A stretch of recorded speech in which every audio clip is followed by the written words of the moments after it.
first and last letter of your name. Let's see how cool is your new name. Para masabi mo, nananatiling nasa iyo si Kristo at na kay Kristo ka. Kaya sabi mo sa Colosas 2:19, hindi nananatili sa ulo. O yun talagang gano'n. Hindi nananatili sa ulo. Nasa kanya ang buong katawan. Dapat yung buong katawan o yung buong iglesia nanganapit sa ulo na inaalalayan at nakalakip sa pamamagitan ng mga kasuhasuhan at mga litid ay lumalago at paglag Kristo. Ang isang punto dapat namin tingnan dito, hindi ka na-connected sa Mayroon ko tipon ng likod ko. Ha?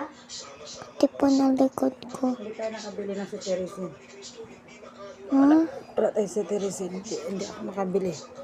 Hindi, ayos. Tipo eh. Ouch.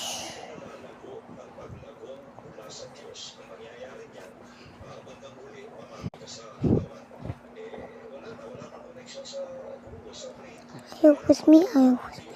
Be careful what you wish for. Orong.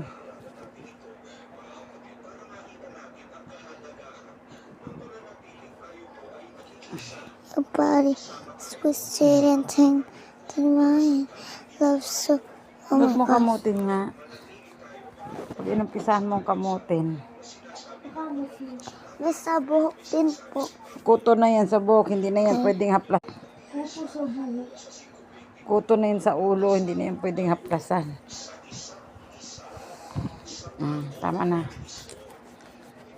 Uy. Kamot na naman. Kamutin mo. No.